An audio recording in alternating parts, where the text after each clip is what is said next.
Hello, hello, hello. Let's go ahead and talk about UFC 320, the fallout. I'm really realistically, it's kind of like what's next. I did a recap already with my buddy Angelo, who we want picks. And we talked about what's next for these fighters and what would ideally be the best thing for these fighters, whether it's the main event all the way down just through the main card, not doing the rest of the card underneath, but really just kind of talking about where does somebody like Merab go from here? Where does Corey go from here? Like, there's fighters in here. Like where do you see Yuri next? The chances of Alex going to heavyweight, him being very vocal about wanting to go to heavyweight, only wanting super fights, all of that kind of come to fruition. Alex did what he was supposed to do. On Saturday night, he did exactly what he was supposed to do. He was supposed to let everyone know that I didn't give you excuses last fight. I just told you the truth. And I know a lot of people thought they were excuses, but then he came back and showed just straight dominance.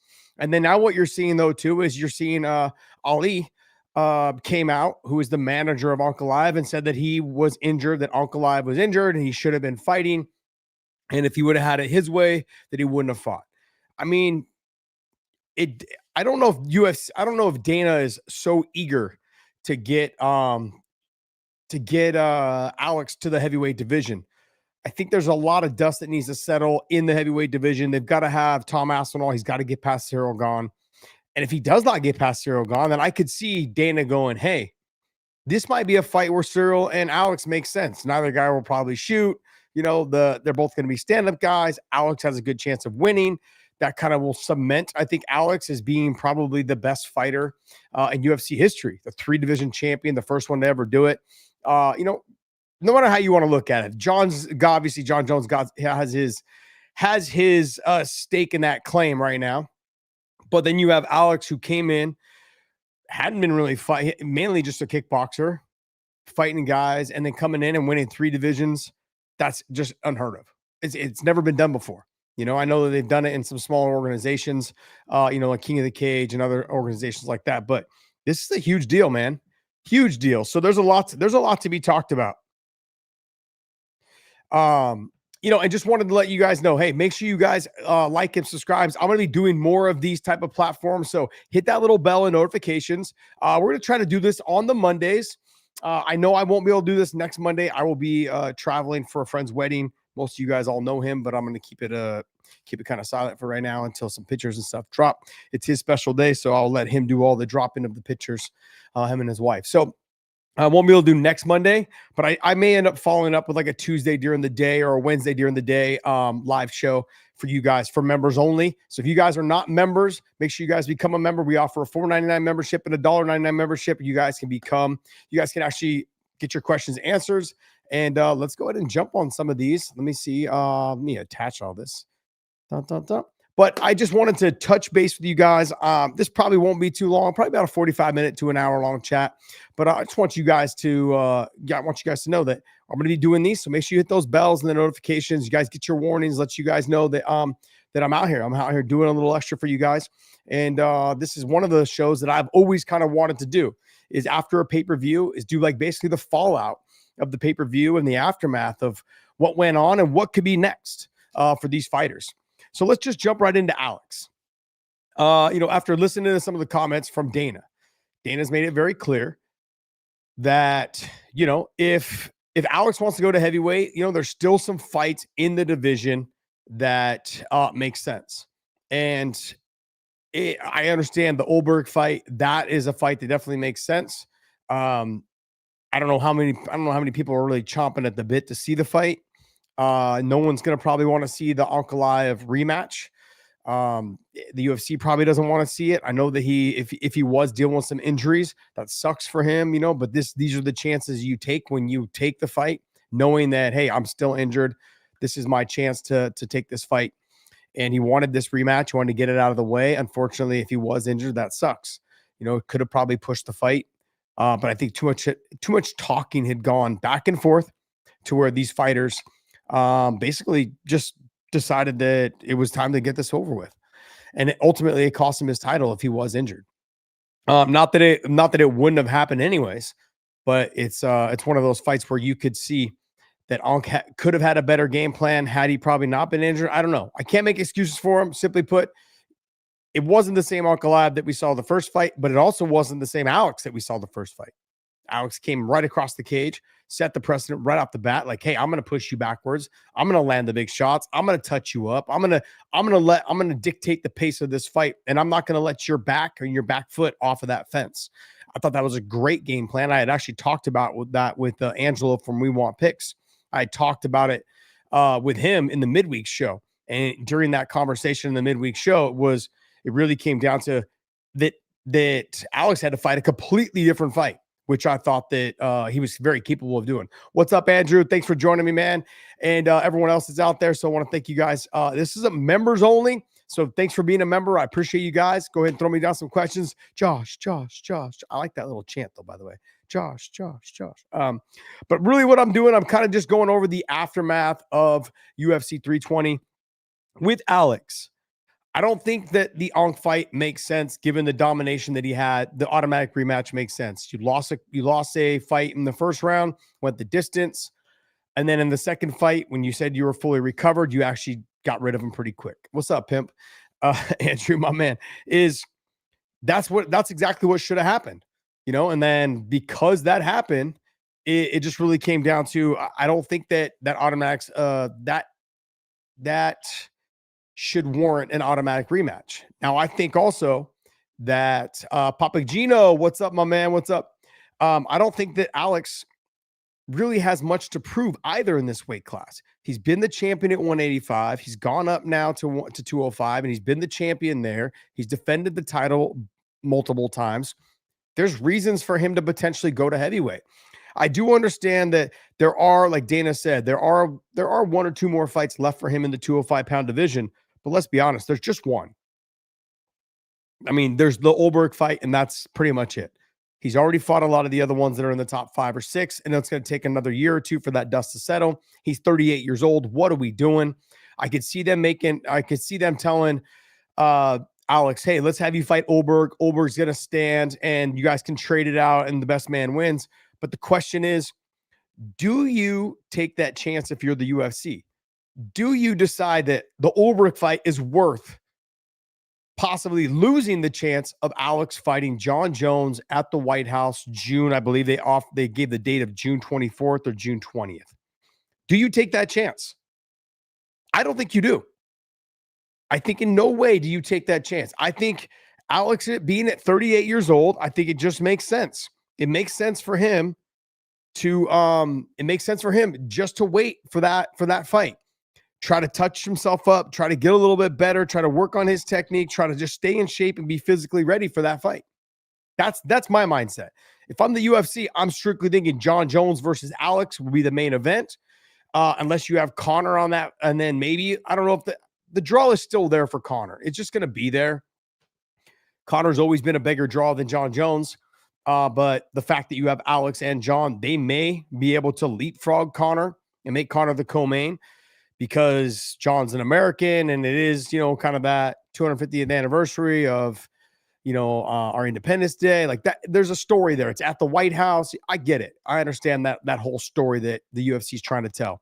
So, Merab versus Volk would be a banger. I agree. Merab versus Volk would be a banger. I'd like to also see Merab versus Evloev.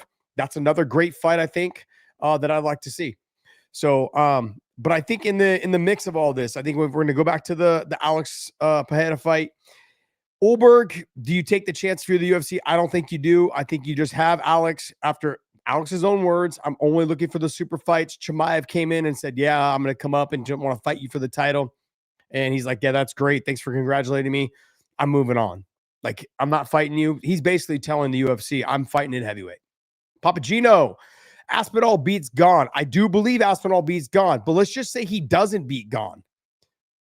Then that makes for the automatic Alex versus Gone fight.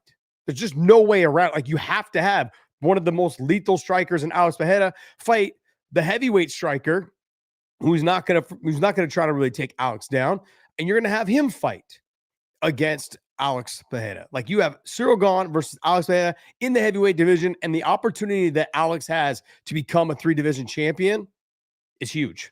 Absolutely huge. And I don't think the UFC would pass on that. If Tom Aspinall loses to Cyril Gahn, that is the fight that I think that they're going to end up putting together. Absolutely. And then what do you do with Ankalaev from here? You know, if I'm looking at the heavyweight division, or not the heavyweight, sorry, the light heavyweight division, I mean, realistically, I don't know what you do with Ankh. You can give him Olberg, or do you give, I think what you honestly do is you go Carlos Olberg versus Yuri Prochaska for the vacant title. And I think that Alex vacates the title and goes to heavyweight, has an opportunity to fight at the heavyweight division, whether it's Tom Aspinall, whether it's Cyril Gahn. I like the Pavlovich fight. That would be a fun fight. Both guys will stand. Both guys will trade. I know everyone's saying Derek Lewis. I'm like, let's just stop. Derek Lewis is enormous. He's a monster. You know, like just his physical, like I don't know. Something about the Derek Lewis fight scares me with the Alex situation. I think just the physical size of the beast. That's why they call him the Black Beast. He's freaking enormous and, you know, explosive as well. And he's just got hammers. He's got nasty, nasty power in his hands. I look at them, but what do you do with Ankalaev? Do you basically have Ankalaev fight somebody else in that mix there? You know, do you give him a Rakic fight? Do you give him you know, a Khalil Roundtree fight? Do you, like, where do you go? You don't have him go for the title shot after that performance. You cannot give him a title shot, even if Alex does vacate the title. Like, what do you do? So White House card is set for June 14th. Yep, I saw that. That's what we were just talking about. And that's why I think if Alex is set on moving up to heavyweight, it will probably be John Jones versus Alex Pereira basically at the White House. I don't know if it'll be the main event because you have Conor still kind of lingering in there, whether he's going to fight or not. Who is he going to fight? If it's going to be Michael Chandler and Conor, I can't see them being the headliner. Doesn't make any sense. I can't see it happening. If it was Max Holloway and Conor, I could see that for the BMF title. I could see them being the main event on the White House card because you have an American from Hawaii fighting, you know, fighting Conor McGregor from Ireland. And then you potentially could have, you know, Alex fight John Jones as the co-main event. I could see that fight happening.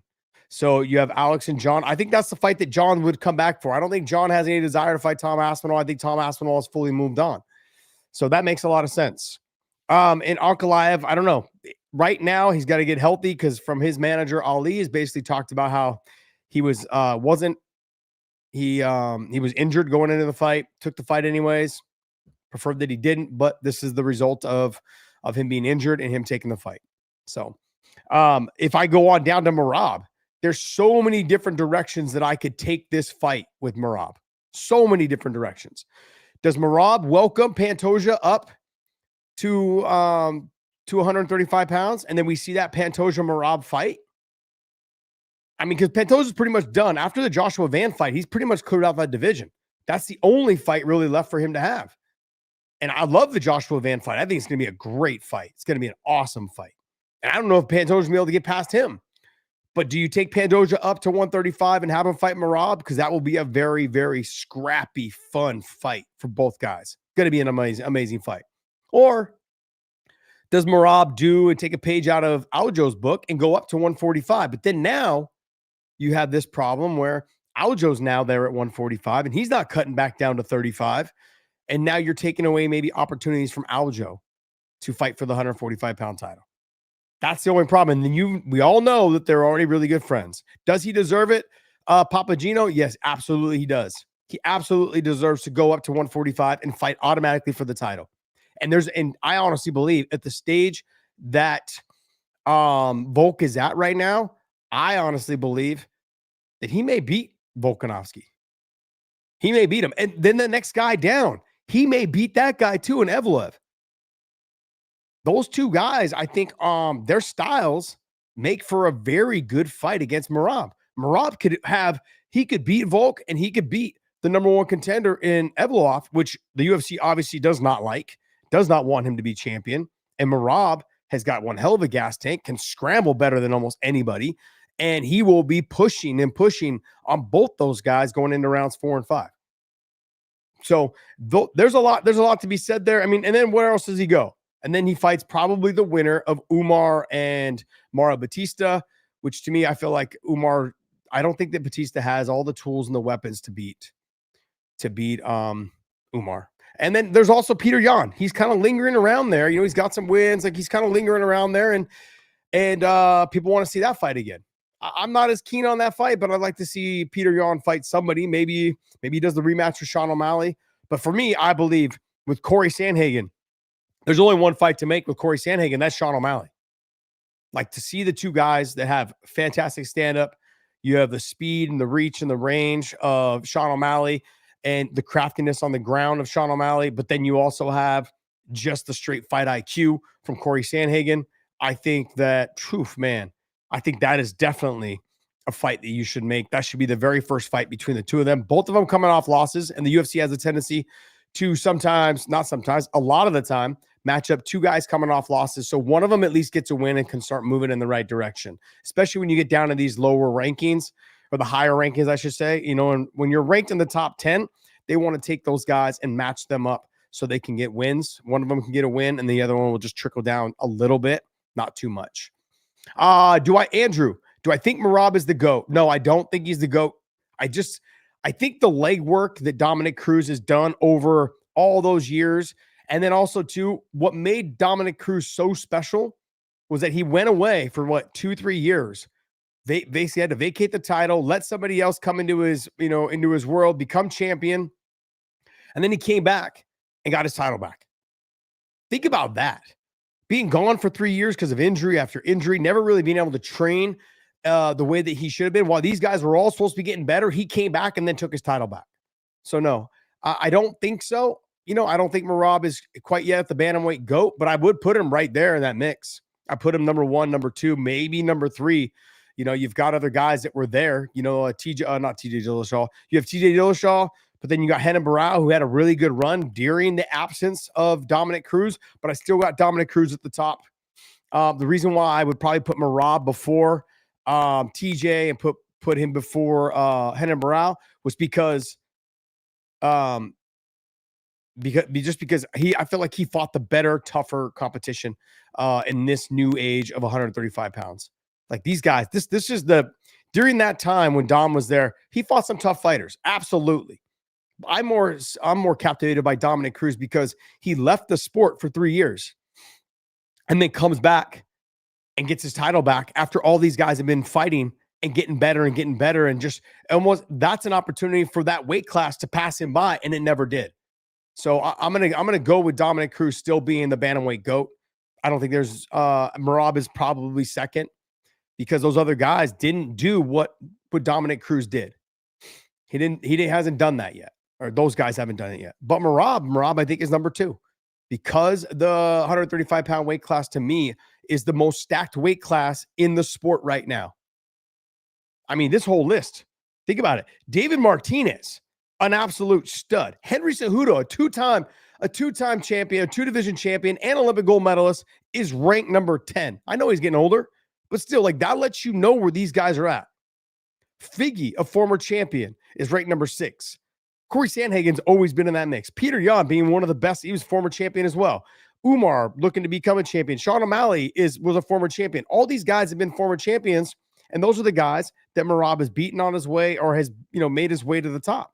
David Martinez, an absolute fantastic fighter. Vinicius Oliveira, Rob Font, Kyler Phillips, Marcus McGee. All of these guys, this whole weight class is stacked. And Merab has ran his way through it. And got to be honest, he's kind of made it look easy. I mean, what he did to Corey the other night, I mean, it was what was the scorecards? 4-1? Those of you guys want to give me like high numbers, like based off a 10-9 system, you guys drive me absolutely crazy. Okay, let's just do the simple math. 4-1. It was either 3-2 or it was 4-1. Stop with this whole, it was 50-45, 50. I don't want to hear it. It's Monday. I'm not trying to do math. He took 3 years off, then beat Takeda Mizugaki, yes. And then he took 15 months off to beat TJ. It's crazy, right? It's absolutely insane what Don was able to do. And in that process, like I said, those guys should have been just passing him by. Because I was down there at Alliance training a couple times with Phil Davis and Jeremy Stevens and some other guys. And he was in and out of the gym because, I'm nursing this injury. I've got this injury. Like his knees were fucked up. And that being said, like he should have been, these guys should have been leaps and bounds better than him, but they never were. He came back and became the champion. So, like I said, I've got Merab at number 2. I've got Cruz at number 1 in the bantamweight division, being the GOAT in that division. And no disrespect to Merab, I've loved everything he's done. The talent he's beaten is absolutely fantastic. The Corey Sandhagen I've already talked about. Corey, to me, needs to fight Sean O'Malley. That's the only fight that I really care about seeing with Corey Sandhagen. And that's the only fight I really care to see with Sean O'Malley, to be honest. So back to Merab, though, real quick, does he go up to fight Volkanovski? I think he should. I don't really see, outside of the Umar rematch, which Umar still got to get past Batista, I don't think there's another fight for him after that. After he fights. And the only reason why I say the Umar, I know some of you guys will say, oh, well, you're biased because it's your boy. Of course, you want to see him get the rematch. The fight was a tale of two tapes. It was not broken hand, Umar dominating first and second round. Broken hand, Umar losing close in the third and somewhat in the fourth, and then losing the fifth round. But rounds 3, 4, and 5 were very close. Very close. Now 3 and 4 were. I mean, 5 was a little bit more of a difficult round for Umar. But just having a broken hand, trying to wrestle with a broken hand, all of those things that needed surgery. I think that rematch should happen. That was, and plus, not to mention for Merab, that's a fight that when you're talking about super fights, people care to see that fight. That will get your numbers up. And so when you get to CBS, and that's a fight you can see yourself on CBS, you will become the biggest star if you fight Umar on CBS or you fight him on Paramount or whatever it is. But I mean, if they put that fight as a main event on CBS, that's going to just catapult your stock. You're going to become you're already a big star, but you're going to get even bigger once they put your face on CBS. And when people see your energy, Merab's energy, his infectious energy is just fun. And they hear the story about him, and they just also hear he's now an American citizen. Like, people are going to back this. They're going to absolutely love him. The things he does on his social media is all fun. It's all friendly.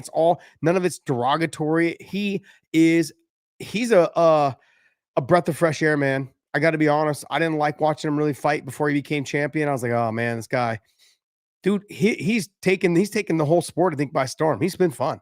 He's absolutely amazing. Absolutely amazing. I love Merab. He's a fantastic fighter. He's got a big heart. You saw the way he is with Aljo, best friends. They live down the street from each other. They yell to each other from their decks in their house, from neighbor to neighbor. Like, what's not to like? What's not to like? And the guy's making it look easy. He got a great gas tank. He's got a great story. He's fun, man. So I think you've got to make that fight. That's my personal opinion. So, hey, make sure you guys like and subscribe to our channel. Hit that thumbs up so you guys get the notifications on, and the bell. So you guys get the notifications on when I drop these shows or when I do these live shows. I'm going to try to do these on Mondays. After basically like the aftermath or the fallout of whatever the fight is. And then and then if I can't get it onto a Monday, I'll try and do it on a Wednesday, which is what I'll probably end up having to do next week, because I'm going to a friend's wedding who used to be a former fighter. It's next weekend, and I probably won't be able to make that Monday because I'll be driving back from a long trip. But yeah. Definitely looking to do more of these like live shows where I give the members an opportunity and chance to jump on and ask questions. So, hey, if you guys have any questions, go ahead and hit me up. It says, I love his confidence now in him and calling himself the GOAT. That's what people, I do love. Look, you've got to say it so people start to believe it. I'm not big on people saying like I'm the GOAT. Jordan never did it, but LeBron loves to do it. And but you've got to be in that mix. But I don't put LeBron and Jordan really. I even put Kobe ahead of LeBron. Just my personal opinion, but that's all basketball. That's not MMA. Yeah, guys, member up, everyone. I want to thank you guys so much. There's a $4.99 membership, which gets you included into basically like our giveaways, as well as like our sometimes maybe FaceTime with us. So I'll have you guys on the pod, basically to take questions from fans, and just the two of us just chatting and talking. So we're going to start doing that probably next month. We may actually do it probably after this next pay-per-view coming in this month. So once that all gets settled in, but go ahead and member up. That's $4.99. And then the $1.99 just really gets you so I can get to your guys' questions first if you guys are members when we do our live shows on Tuesday night. So let's go ahead and work our way down this. So you've got Yuri Prochaska, who is next. I think you put Yuri and Ulberg together. And then that's for the vacant title if Alex decides to only take super fights and goes up to the heavyweight division to fight John Jones. I think Alex vacates the title and goes up and fights just John Jones. I think that's perfect. I think you have Yuri and you've got Ulberg for the vacant title, the 205-pound weight class, and you've got Ankalaev somewhere in that mix, maybe just waiting in the wings. Gets a win somewhere in there, fighting either Rakic or maybe, and I kind of like this, is maybe you have him fight Dominic Reyes. I know Dominic coming off the loss to Ulberg, but he was on a 3-fight win skid, I believe, and having that fight with Ankalaev, you have Dominic Reyes versus Ankalaev. Ankalaev, can he handle the size? Can he handle the speed and power of Reyes? Reyes is not the easiest guy to take down, so there's a fight to be had there as well. I'd love to see that fight. And then what do you do with Khalil? With Khalil, you can do the same thing. You can go Khalil versus Dominic Reyes. If that fight's there, you can do that fight. That's another one. But it all depends on if Alex vacates the title. But I don't mind the Khalil versus Reyes or a Khalil versus Ankh fight. I don't mind that fight either. And let's go right into Zalal and Josh Emmett. I think what you got to do with Yusuf Zalal, and this is, you guys can take it for what it is. Okay. The reason that I'm doing this is because I think Zalal showed a lot last night. The confidence, just not last night, but on Saturday night, but the confidence that he had. Don't disrespect Papagino. Don't disrespect LeBron. Sorry, brother. Sorry, man. I got Kobe. I might even have Shaq ahead of LeBron. The only reason why I don't is because Shaq couldn't shoot a free throw. But I for sure got Kobe ahead of him. I've got Kobe ahead of him. So I've got Jordan. I've got Kobe. I've got Wilt. I've got, you got Bill. You've got a lot of talent that's ahead of LeBron. And don't get me wrong, I think he's very talented. He's a good basketball player. I don't put him in that mix. He leapfrogged a bunch of teams. He went to a bunch of teams so he could try to win championships, and he still lost. So that lets you know. Yeah. Andrew, let me get through this card, and I'll jump right into the Patchy conversation as well. But I think with Yusuf Zalal, I think what the only thing to do with him, really, the confidence that he showed in getting the takedown early against Josh Emmett, I think what you do with him, man, is you really put him there against someone like an Arnold Allen. Let's test him. Arnold Allen, he will wrestle. He just doesn't like to. He'd rather stand and trade. And I think that Yusuf Zalal can utilize his wrestling if he wants to, but he can also, and his grappling, but he can also keep this fight on the feet. Speed, power. And I also look at how good Arnold Allen was against Evloev and just didn't have the confidence in his wrestling and his grappling and all those things. I think to myself, man, if Arnold Allen believed in himself, he could have beat Evloev and we wouldn't be having these conversations. He'd probably be fighting for the title right now because they like Arnold Allen. They don't like Evloev. They wanted Evloev to lose.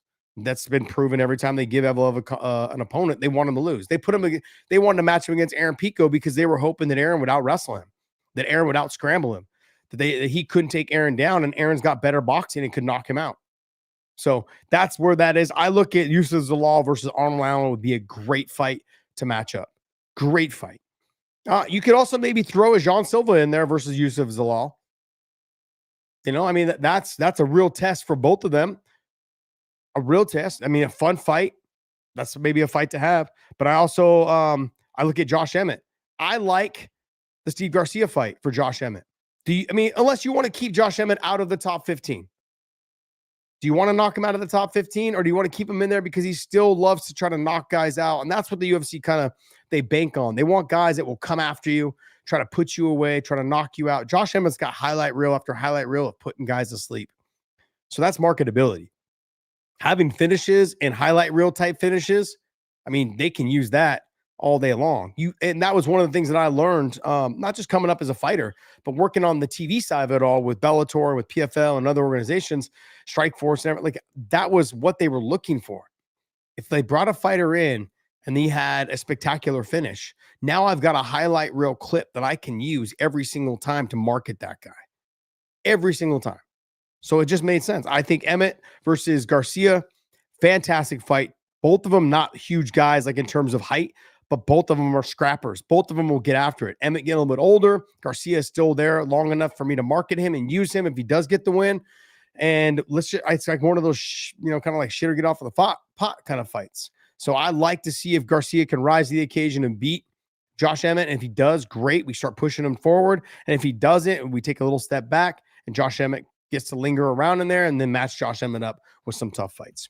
Joe Pyfer, I think what you do with him, the perfect explanation for me is Jared Cannonier, 41-year-old fighter who looks the part, still has a little bit of gas tank in him, but has a tendency now being that old to slow down in the later round, like in round 3, maybe if it's a main event, round 4 and 5. But I think that's a good opportunity for Joe Pyfer to start going ahead and chasing that top 10 or top 15, like in that mix, because the boost was not in the top 15.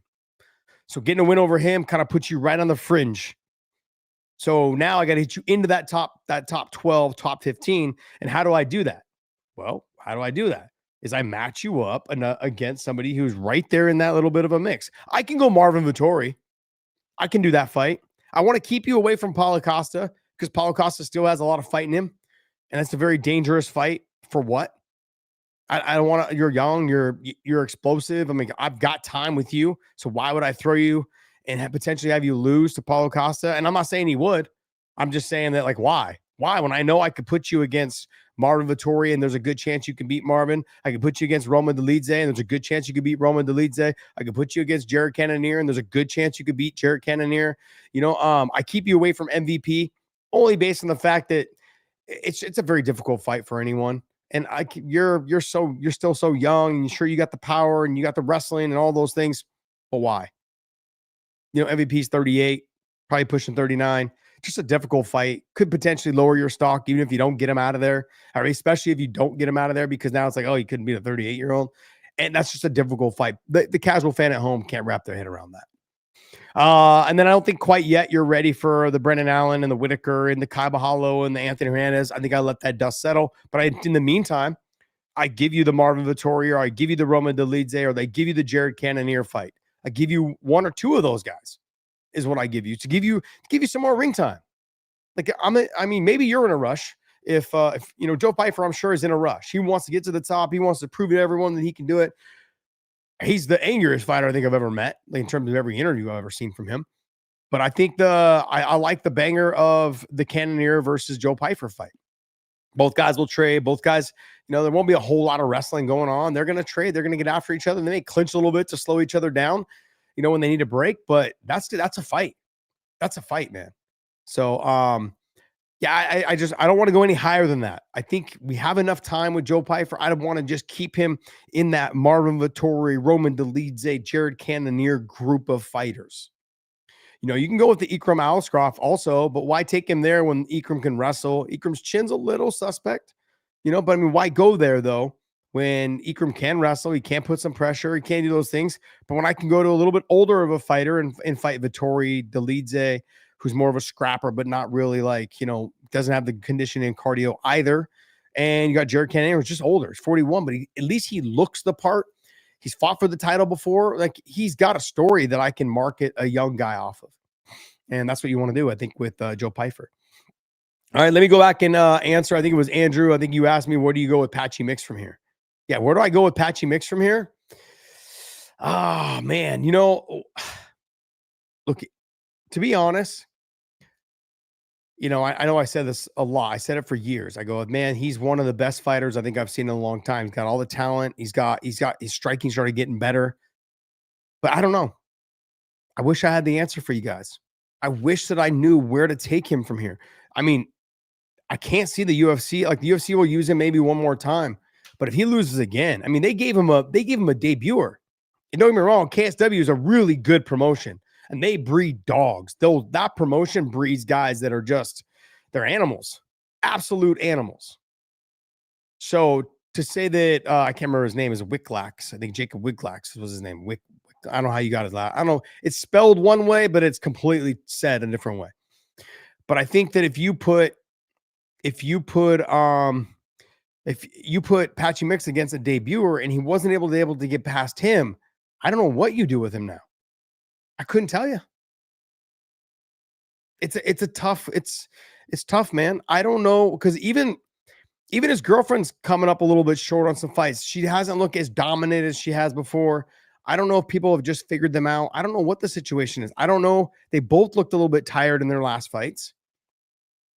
Patchy looked tired in both, but I gave him a pass on the first time when he fought Batista because he took the fight on short notice. Are you not doing the road work? Are you not running the sprints?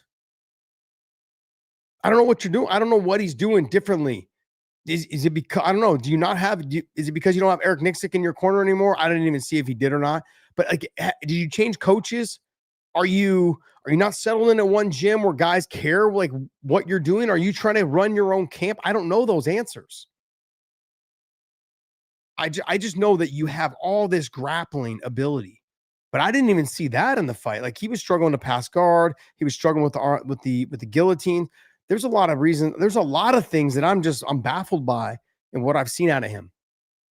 And I'm not here to make excuses for him at all, because look, I've trained with a lot of world-class guys, like world-class. And there's been a couple guys that I'd seen come in, be able to take down Daniel Cormier, be able to take down Luke Rockhold. This guy was a stand-up guy. But when the lights turned on, couldn't perform. This guy's foot sweeping dudes, catching kicks, dumping them on their head. I mean, I'm talking, he's doing it to the Dagestani. He's doing it to Olympic wrestlers. He's doing it to all these guys. But as soon as he got in the cage, if he didn't get the finish in the first round, the nerves, the jitters, I don't know what it was, he couldn't get past it. Just couldn't get past it. And he looked the part, ripped, shredded. Always, it seemed like he was always in shape. In the gym, he could do 3, 4, 5 rounds with like a new guy every 2 rounds. But then you got him inside the fight and he couldn't do it. It drove us crazy. Man, just drove us crazy. So I can't tell you what's going on with Patchy, because I can't say that he can't do it under the bright lights, because he's done it before. He's done it before in Bellator. And maybe it's just hits different here. Getting that monkey off your back with your first win in the UFC is huge. He's got to get a win. Once he gets one win, I think it'll start opening the floodgates and he'll be able to start getting himself going. I don't know. He should have won this fight. You know? He was the better grappler, but it didn't really show it. He's got the buzz of all the top guys. I talked to Umar about him, and Umar's like, man, he's probably the best guy I've ever trained with. Okay. Best guy I've ever trained with. Hearing that from Umar. Merab talks about, man, he's like, when I can use him to train with, I try to use him as much as possible. He's phenomenal.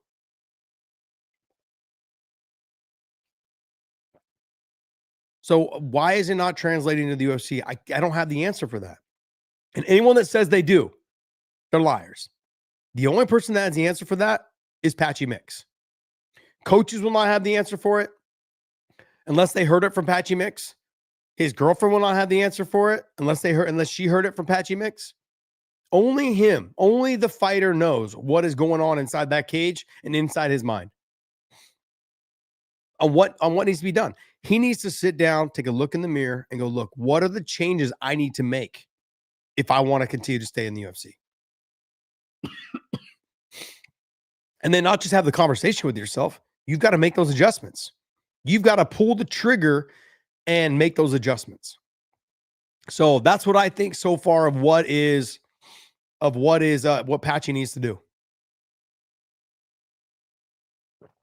I mean, that's it. I mean, we've only really seen MVP and RDR have success, right? No, that's not true. We've had Kayla Harrison. She's the champion now. And I know it's kind of a more of a weaker division, but she still beat a former champion in Juliana Pena. She's had some good fights. You know, a dominant fight. She beat a former champion in Holly Holm. Like, she's a champion. 2-time Olympic gold medalist. I mean, her. You've got MVP has had some success. I think Patricio is going to start to have a little bit of success now that he's got that first win off of his back, or I think that he'll start to translate. I think Pico will have success, you know, and I said it when he fought Lerone Murphy. I said, this to me is a more dangerous fight than Evloev. Stylistically, just a more dangerous fight. And sure enough, it ended up being that way. I wanted the Evloev fight because that to me was a fight that for sure he was the better boxer. Pico's got freaking power in his hands. And he's definitely, I don't want to say he's the better wrestler, but I think he's credential-wide, he's definitely the better wrestler. That doesn't mean that their credentials, we've seen it with Bo Nickel, the credentials in college or international wrestling doesn't always translate to MMA wrestling because you're getting punched in the face as you're trying to get takedowns. So if you guys have questions, man, go ahead and throw them out as we go. Let me see if I can scroll on back through some of these guys as I was talking. Yeah, Andrew, I agree. Patchy didn't look great. There's a lot there. Do you think Armand, sorry, it keeps resetting here. Do you think Armand is the future in the lightweight division? What's crazy to me, do I think that he has the potential to be the future of the lightweight division? Absolutely. But he really fucked up when he didn't make the weight or whatever the problem was with the back issues and the whole Islam situation. He shit the bed. That's huge. The UFC really was high on him until that moment. They wanted him to, they loved everything about him. Kid that has everything. Dad's worth millions. Kid's got Lamborghinis and all this other shit, right? Doesn't need to fight, but chooses to fight. And then he pulled what he pulled with pulling out of the fight the night before, talking about back issues, but basically everyone was talking about the weight. Dana kind of even said that it was more about it seemed like he hinted that it was more about the weight. And then all that did was give rich kid vibes. That's what hurt him, is the kid that we were going to push to be like, he doesn't need to do it. He does it because he loves it. He does it because he's good at it. He does it, for himself. That's why, that's something they can market. But then when he pulled out and he did it almost in a way of like, I'm just going to pull out because I don't really need the money. I'm not going to take the chance of losing. That was a rich kid vibe type move. And Dana's going to go right back to Ultimate Fighter 1 with that type of speech. Do you want to be a fucking fighter? And in that case, in that situation, that scenario, Dana saw it. Nope. Doesn't want to be a fighter. He wants to fight when he wants to fight. He wants to dictate when he wants to fight. All of those things. He had time. He had the camp. He had everything to get his weight down. Didn't do it. Yeah, he screwed himself. So hopefully he can come back from that, because I really enjoy watching him fight. He don't get enough credit, but I'm just speaking to you guys legitly. I'm just telling you the truth. The truth is that's how Dana White's mind works when it comes to that type of shit. Most promoters, that's how their mind works. Not all of them have the pool. Not all of them have the ability.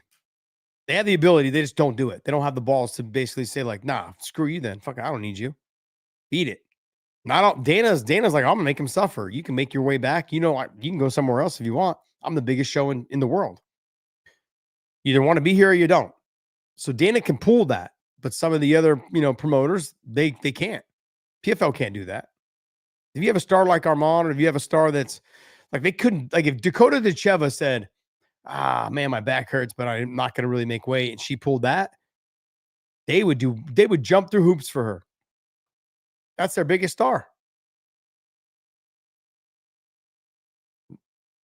Nothing else they can do.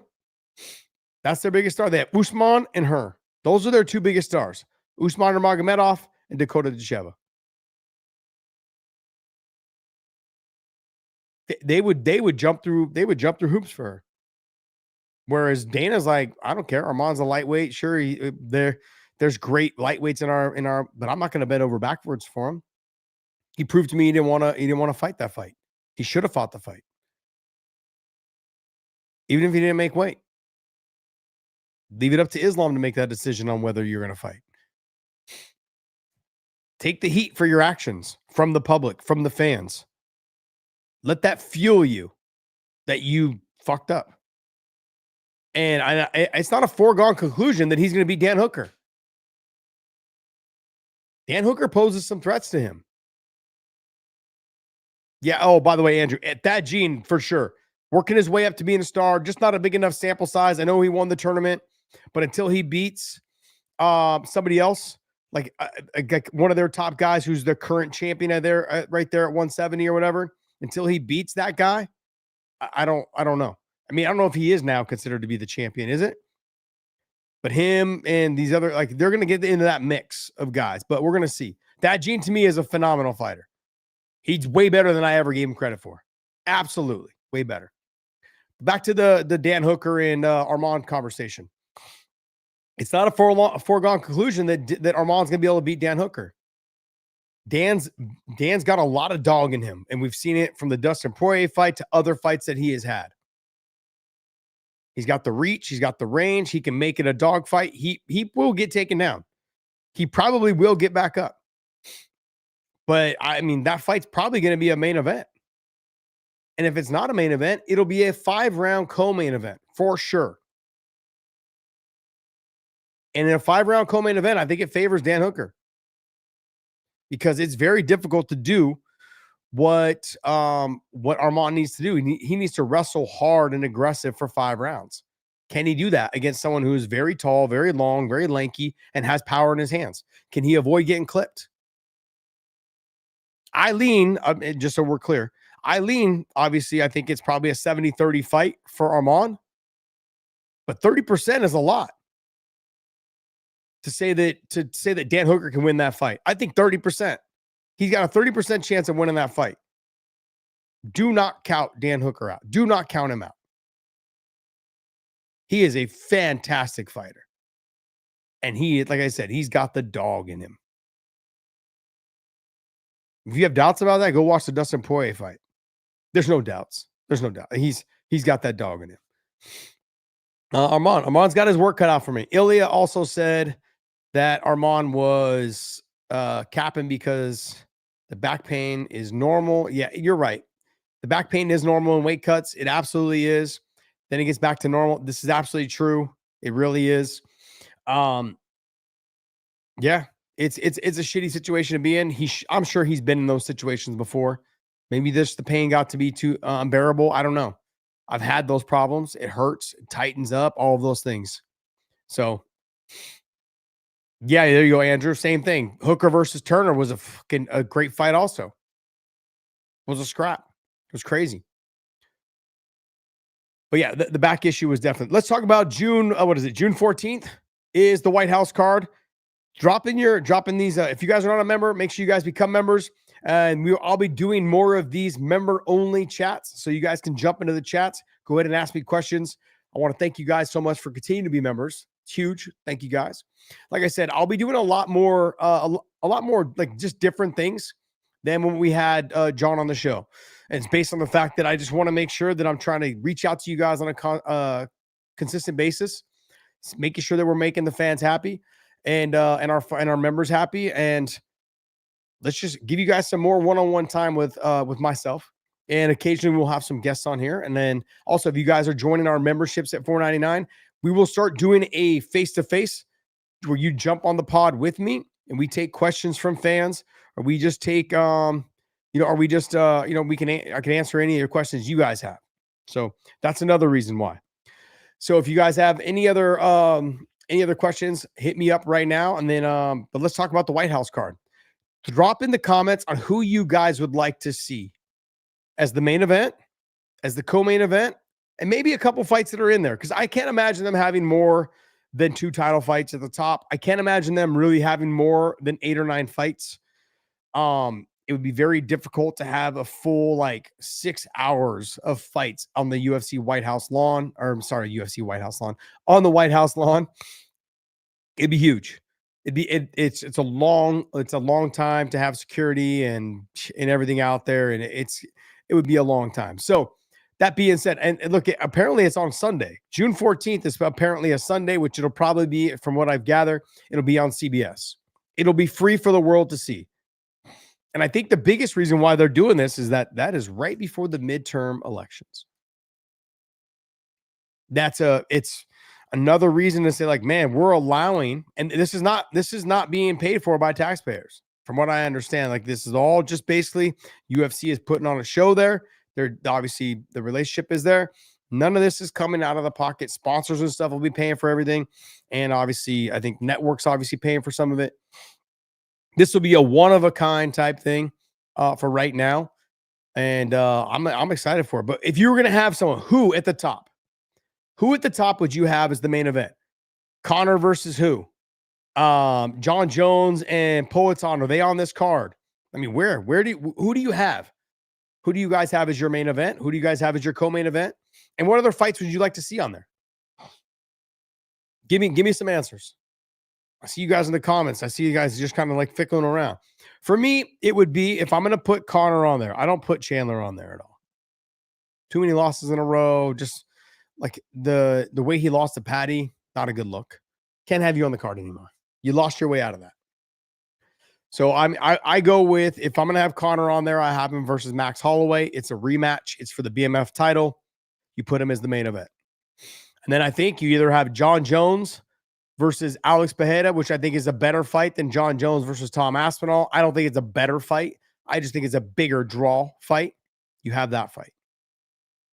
Jones versus Tom is big, but it's not as big as him and Alex. That's the simple truth, you know? And then if that fight doesn't happen, do you have Ilia Topuria versus Islam? If Islam can beat JDM and then you have a chance for Ilia Topuria to be the 3-division champion if he fights Islam at 170. Do you put that fight on the White House lawn? And the reason why I'm saying these fights is there's a couple reasons. Do you put Kayla Harris on there? Do you put Kayla Harrison on there because she's a 2-time Olympic gold medalist representing the United States? And then now a UFC champion, a PFL champion, and all these other champions. She's got all these medals and all these belts. She deserves to be on there. So you're going to have to make some hard choices on what draws and what doesn't, and why you did it, and why would you put them on there? Well, for me, if Connor's saying he's on there, Connor's probably going to be on there. If he's going to be on there, I think you got to make sure that it could be, but I can't imagine it being Michael Chandler. Not after the losses he's had and the beatings he's taken. And yeah, I can't imagine. So I like the BMF title, Max Holloway. Andrew, you're seeing my vision, buddy. You're seeing my vision. Versus Connor. The Patty versus Connor, you can't have as the main event. You got to have an American. I feel like you have to have an American. Maybe I'm reading into it too much, because the U.S. is a melting pot. It's a melting pot of everybody. So it doesn't matter like if you're from America or not. We're a melting pot for everyone. So I could see them potentially doing an Ilia Topuria versus Islam in the main event. I could see it being John Jones versus Alex Pereira or Tom Aspinall. I mean, if we're going based off of the history, ideal, it would be John Jones versus Tom, the American versus the Brit, that kind of thing, the history behind all that. But I mean, who knows? I see people up here. Alex, who cares about women's MMA? Come on, man. I think that the fight, if you can have Amanda Nunes and Kayla Harrison wait that long to fight, that's a fight that you make on that fight card. You have to put that on the White House card. If both of them are okay with waiting that long, I just don't think that Kayla Harrison's okay with waiting that long. And everyone keeps saying that, and John and I talked about it, that Ronda Rousey may come back, but she's made it very clear, I'm not fucking fighting on that card. She don't want anything to do with the White House card under Trump. Like, she don't want to be on that card. So, I mean, do you have Amanda Nunes wait with Kayla Harrison? Do both of them wait to be on that card? In the ideal world, my top pick, and I said this also too, is you're probably going to have Connor versus, I would prefer to have Max because he's American. You have Connor and Max as the main event. But then anybody you have after that, are you trying to save money, or are you trying to blow up your money line? Like, are you trying to spend a ton of money? Then you have John Jones versus Alex. That's a huge fight. But you have Connor and Max, both guys make a ton of money. And then you've got John Jones versus either Tom, or John Jones versus Alex, another fight that's a ton of money. And then you sprinkle in some really good action-packed fights down below. That's what you do. You throw some fighters on there, some action-packed fights that are going to deliver some bangers.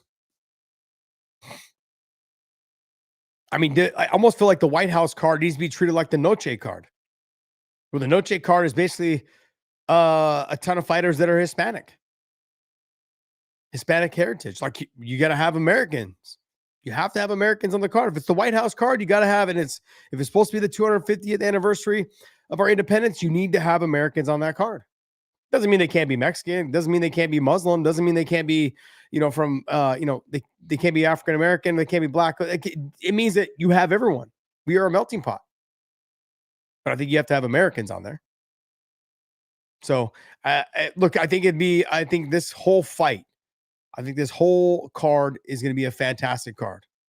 But I think it's going to be, you've got everybody, I think, that on this card is probably the Conor and Max. I think if you're talking, it has to be, that main event's got to be for a title, the BMF title. And to me, that's what makes sense. White House card needs to be the best card ever. It does need to be a damn good card.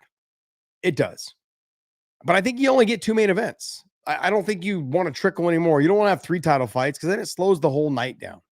If one of those fights goes the distance and it's not action-packed, people lose interest. Ilya versus Islam as the main event, I think it would be I think it'd be the biggest banger. I think it also would draw in the most eyeballs. It would draw in the most eyeballs. Yep, I would agree. But I don't think they put all their chips on that. No, I don't think they do. Nope, I don't. So there's a lot of fights to be had. But look, and also too, what are we like 10 months until then? 10 or 11 months, I think, until that fight, or 9 months until that fight. That amount of time, I mean, so many fighters can win and lose between now and then that we won't see them. So it depends. So let's wait for the dust to settle. I'm not reading comments. Yes, I am reading comments. Do you think Jones beats Aspinall? No. I don't think Jones beats Aspinall, but I do think that's why John Jones is trying to come back for the White House card. Alex won the title, and Alex has made it very clear, I want to fight at heavyweight, and I only want super fights. That was his response to Chimaev, saying, congratulations, I'm going to probably come up and fight for the 205-pound title. And he said, that's great. I won't be here. I'll be in the heavyweight division. So I don't think that John Jones beats Tom Aspinall. Jones beats Aspinall. Okay, well, are you just telling me that he beats him, or do you really believe that he beats him? Aspinall has really bad hips. And Papagino, how would you know? Huh? You guys been playing touch butt in the park? Boom, roasted. I think that John Jones and Alex Pereira is the fight that they're going to probably try to make as the main event. I mean, now that Alex has won the title and he won it dominantly, and Jones is talking about wanting to come back, I think that Dana is like, look, Alex doesn't want to fight anybody else. Alex only wants the biggest fight he can possibly get. Pay me for this fight. That's where he's at. Alex is kind of like, I want my big check before I leave. Josh, have you ever accepted defeat in any of my fights? Absolutely. Absolutely. I've accepted defeat in all my fights. All of them. The Clay Guida one was probably the hardest one for me to accept, because even if you ask him, he had like hair product in his hair. And after we broke a sweat, he was slippery and sweat. It was like everything between the sweat and slipperiness, where I had some guillotines that were so tight that he was able just to turn his head and wiggle himself out because he was so slippery. So slippery. So that one bothered me a little bit for a while. But then, Clay and I, we ran into a couple times, and, we became good friends. So good dude. Enjoy the guy. He's a great dude. So the Tony Ferguson fight, what was there not to accept? Got my ass beat. Outside of it was a horrible performance by me. Got away from the game plan, early. I got the takedown. He rolled through it. And when he rolled through it, and I just abandoned it.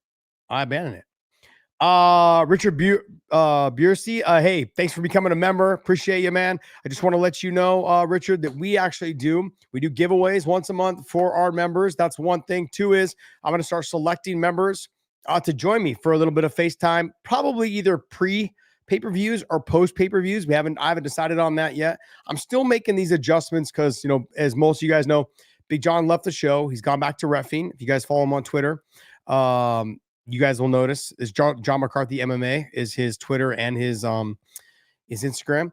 You guys can follow him, and you guys know he was actually back inside the cage this last weekend, I believe on Saturday night, reffing a match, and he has video footage of it up on his Instagram and his Twitter. So check that out, man. But yeah, just to let you guys know, man, just appreciate you guys. Hit the thumbs up and the notifications and the bell for notifications, because I will be doing more of these to make sure that our members are getting a little bit more FaceTime and getting their questions across. So you guys don't get lost in the chat on our Tuesday night lives. So Richard, thanks for becoming a member. And I want to thank you guys so much. Let's go ahead and jump on a couple more questions. I'm going to go for another, say, 10 minutes. Let you guys ask me some questions. Whatever questions you guys have, I'll get to them. I'm going to do another 10 minutes for you guys, and we'll go from there. All right? That's why Josh keeps missing my comments. Alex. Andrew, you're crowding in the chat. Andrew is crowding the chat a little bit, but I love it, man. I love it. Yeah, and yeah, our giveaways sometimes will include Element. You know, if you guys have not tried Element, it's a hydration company that I work with. And fantastic product. Love the product. They offer them in little packets like the Liquid IV, except theirs has no sugar and it's a better quality than Liquid IVs. At least in my mind, it is. And they also offer it in a sparkling, like a carbonated version. So, and it comes in a bunch of different flavors. So their lemonade salt is fantastic. And they just came out with a new pineapple one, which I haven't had yet. So it actually just came in the mail the other day. I haven't opened it up yet.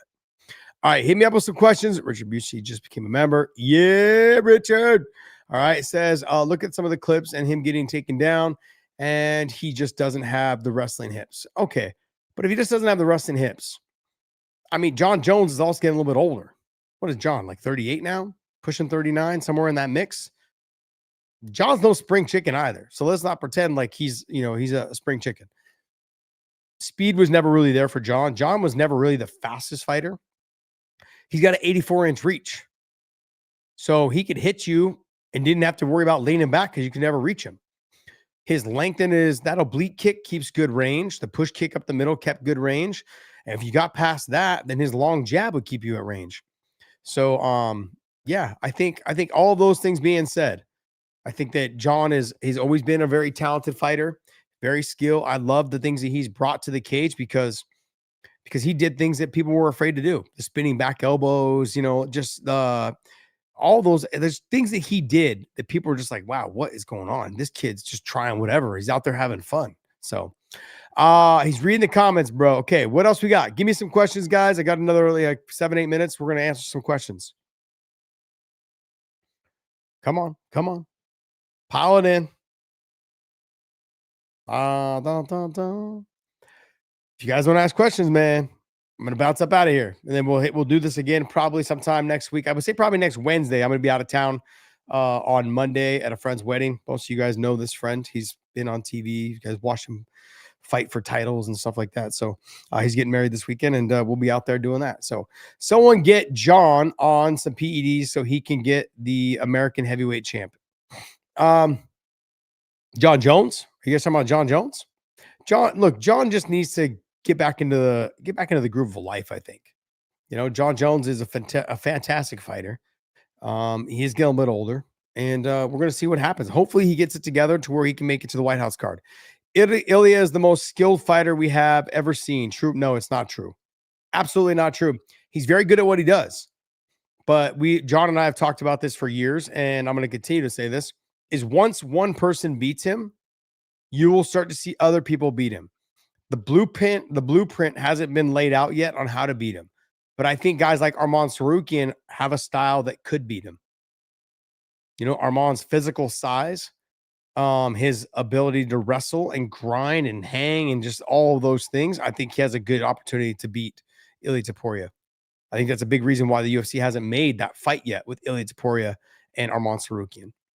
So, no, I'm not ready to say that he's the most skilled fighter we've ever seen. I mean, how could you say that?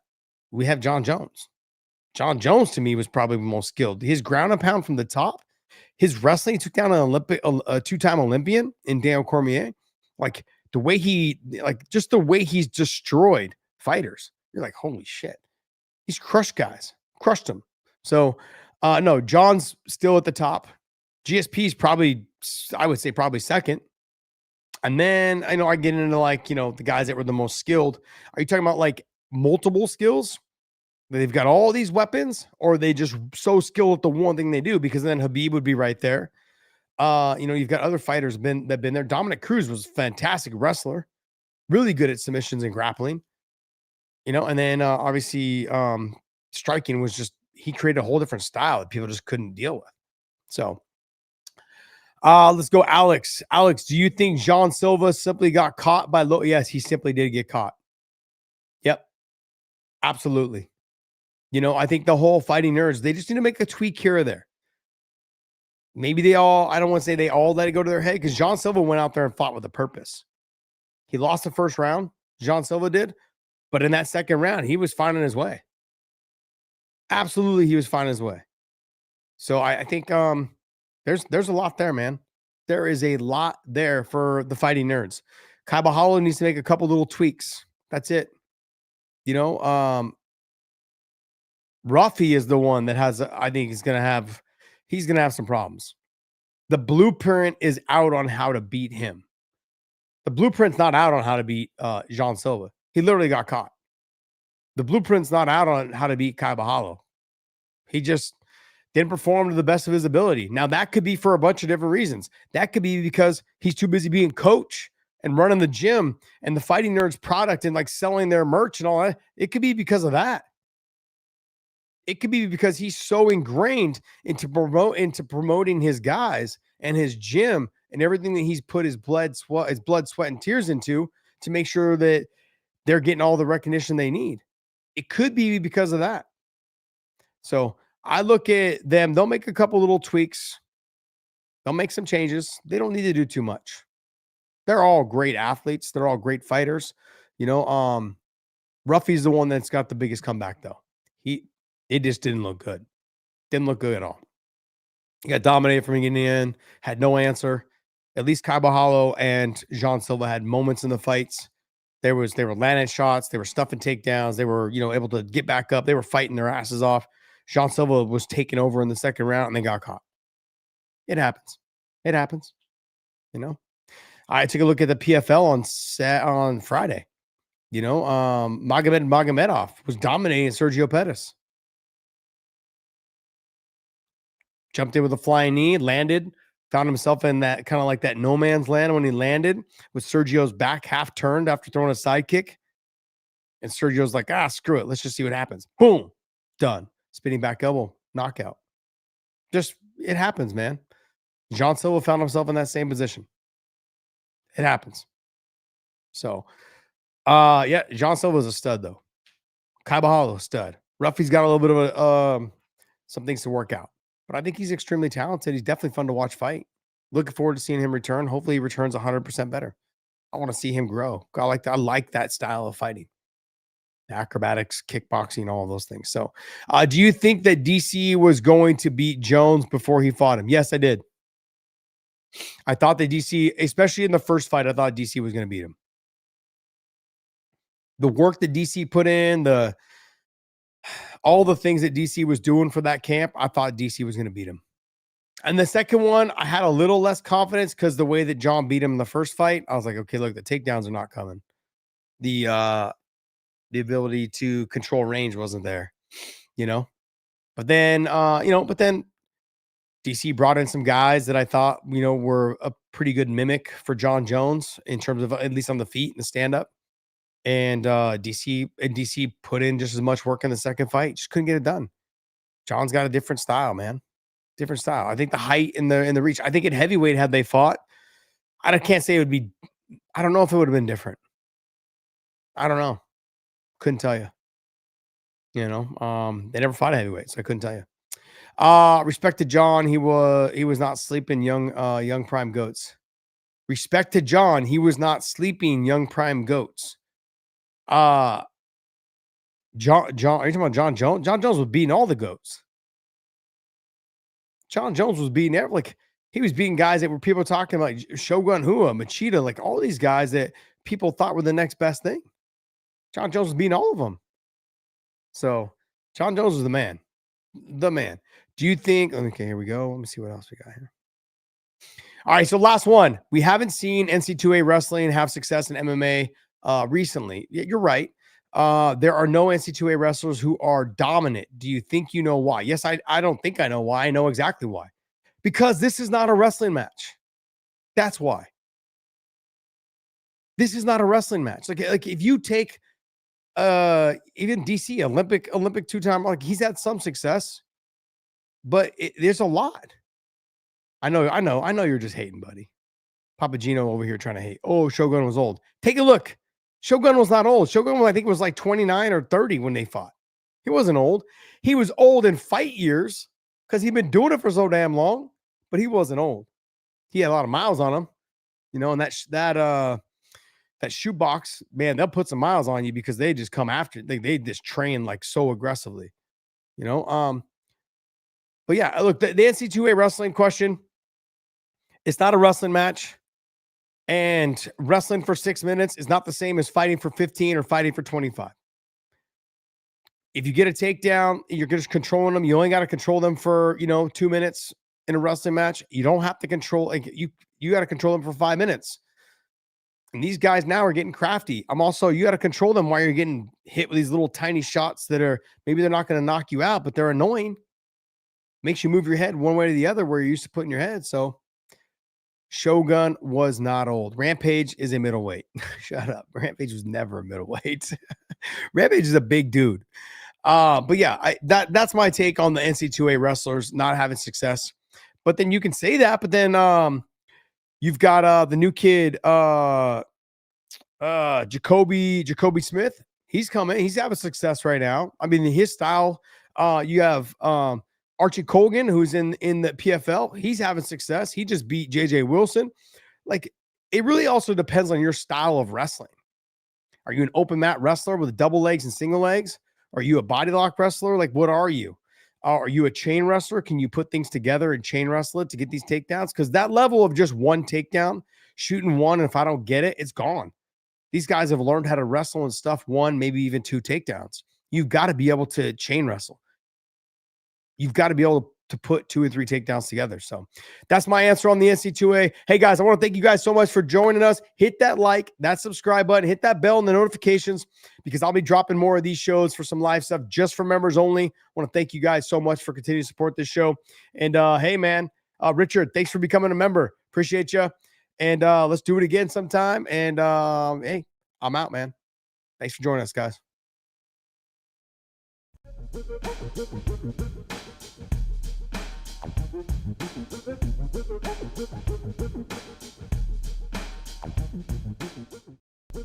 you.